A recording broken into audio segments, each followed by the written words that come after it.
Speciation মানে হচ্ছে যখন একটা স্পিসিস থেকে নতুন কোনো ধরনের স্পিসিস তৈরি হচ্ছে, সেই প্রসেসটাকে আমরা স্পেসিয়েশন বলছি। এই স্পেসিয়েশন অনেক ধরনের হয়, 4 ধরনের মেইনলি বলতে পারি আমরা: সিম্প্যাট্রিক, অ্যালোপ্যাট্রিক, প্যারাপ্যাট্রিক, এরকম আরও অনেক আছে।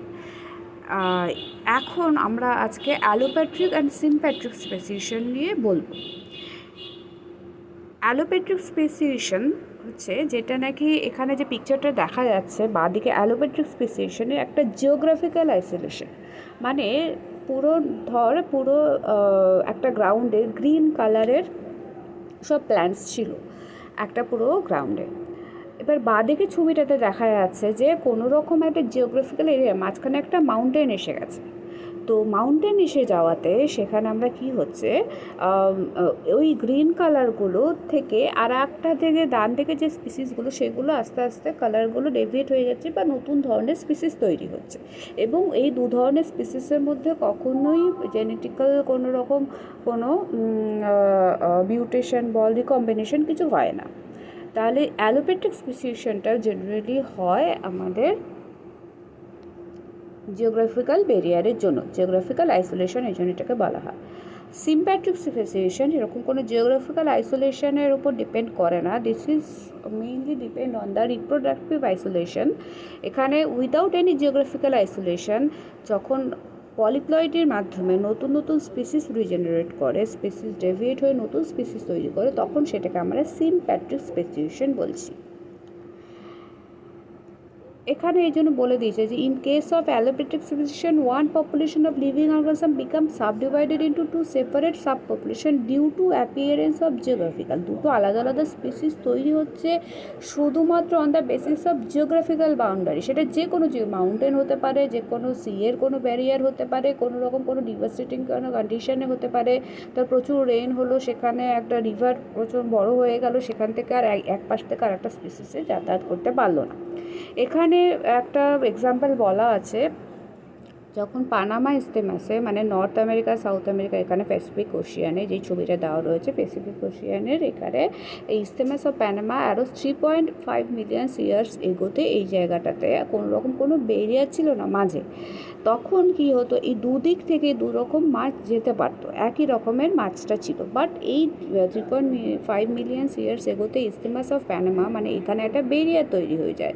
এই ক্যারিবিয়ান তখন একদিকে, এই ক্যারিবিয়ান সি আর একদিকে প্যাসিফিক ওশিয়ানটা ভাগ হয়ে যায়। এই দিকটাতে ক্যারিবিয়ান সিটের পর্ক ফিশ দেখ এখানে আলাদা রকমই ওর মাছটার কালার বা অন্যরকম স্পিসিস তৈরি হয়ে যায়। আর বা দিকটাতে প্যানামিক পর্ক ফিশ যেটা, সেটা আলাদা গ্রিন কালার এবং কালারটা আলাদা হয়ে যায়। এবার এই দুটো স্পিসিস এই মাঝখানে ব্যারিয়ারটা দিয়ে কখনোই একসাথে আসতে পারছে না এবং দুটো আলাদা আলাদা নতুন স্পিসিস তৈরি হয়ে গেল এবং এই দুটোর মধ্যে কখনো কোনো রিকম্বিনেশন আর কখনোই পসিবল হয় না। But in case of sympatric speciation যা বলছে, a series of mutation may isolate a subpopulation from parental population as interbreeding fails. মানে কখনো কখনো এরকম সিচুয়েশন হয়, কোনো রকম জিওগ্রাফিক্যাল তার জন্য ব্যারিয়ার দরকার পড়ে না, কিন্তু একটা সিরিজ অফ কোনো স্পিসিস থেকে সিরিজ অফ মিউটেশন হয়ে গিয়ে কোনো রকম কোনো স্পেসিফিক একটা মিউটেশন, ধর ATTGC এরকম রয়েছে, তার মধ্যে স্পেসিফিক একটা টিটা সরে গিয়ে তার বদলে জি চলে আসলো। এইরকমভাবে মিউটেশন, ছোটো ছোটো মিউটেশন হতে গিয়ে একটা নতুন স্পিসিস তৈরি হয়ে গেল, সে প্যারেন্টাল পপুলেশন থেকে আলাদা। তার যদি যখন এরকম একটা আলাদা, ধর ব্ল্যাক কালারের কোনো রকম কোনো গোট ছিল, সেটাতে ডেভিয়েট হতে হতে সেটা অন্যরকম টোটালি আলাদা রকমের একটা কোনো স্পিসিস তৈরি হলো। তখন কী হবে, এই প্যারেন্টাল পপুলেশনের সাথে ওই নতুন স্পিসিসের কিন্তু আর ইন্টারব্রিডিং কখনোই সম্ভব নয়। এইভাবে দেখা যাচ্ছে যে এই ইন্টারস্পিসিস হাইব্রিডাইজেশন বা ক্রোমোজোমাল ডাবলিং বা অটোপ্লয়েডির মাধ্যমে এটা হয়। এবার অটোপ্লয়েডিটা কি, মানে এইখানে একটা এক্সাম্পল দেওয়া রয়েছে যে একটা এখানে ট্রিটিকাম মনোকোকাম একটা স্পিসিস, যেখানে বলা হচ্ছে এটা এক ধরনের একটা স্পিসিস যার 2n যেটা রয়েছে তার নিচে ব্র্যাকেটে 2n মানে ক্রোমোজোম সংখ্যা 14, যার ক্রোমোজোম স্টাইল হচ্ছে ক্যাপিটালে। নেক্সট ওর সাথে যখন আর একটা ট্রিটিকাম মনোককাম যার 2n = BB, তার হাইব্রিডাইজেশন হয়ে AB নর্মাল ন্যাচারাল পলিপ্লয়েডি তৈরি হচ্ছে, যেটা 2n14 নতুন একটা স্পিসিস তৈরি হচ্ছে, যেটা ট্রিটিকাম ডায়োকক্কাম, যেটা 2n88 AABB নর্মালি হচ্ছে। এখন এই AABB যেটা বি স্পিসিসের ছবিটা রয়েছে, সেই TABB যেখানে রয়েছে, এটা one type of wheats. Triticum monococcum is a scientific name of one types of wheat.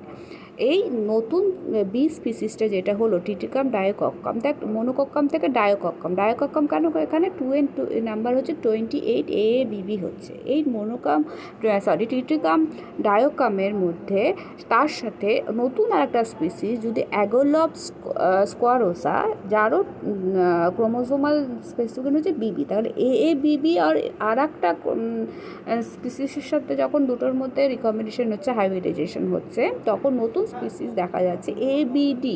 এটা একটা ন্যাচারাল পলিপ্লয়েডি। এই AB থেকে যে স্পিসিসটা তৈরি হচ্ছে সেটা নতুন স্পিসিস ট্রিটিকাম এস্ট্রিবাম, যেটা AABBDD। এই যে পলিপ্লয়েডি হয়ে পলিপ্লয়েডি মানে ক্রোমোজোম নাম্বারটা ইনক্রিজ করছে, ক্রোমোজোম নাম্বারটা ডাবলিং হচ্ছে, তখন এই যে পলিপ্লয়েডিটা হয়ে নতুন স্পিসিস তৈরি হচ্ছে, তখন কখন ওই ট্রিটিকাম মনোকক্কামের সাথে ডায়াগ্রামের কিন্তু আর আবার ফিরে গিয়ে ইন্টারভিট করবে না। এই যে নতুন স্পিসিস ডিভিট করছে, এখানে পলিপ্লয়েডি ইজ দ্য রিজন, এখানে কিন্তু কোনো ফিজিক্যাল ব্যারিয়ার রিজন নয়। তাহলে সেইটা হলো সিম্প্যাট্রিক স্পেসিয়েশন। ঠিক আছে, থ্যাংক ইউ।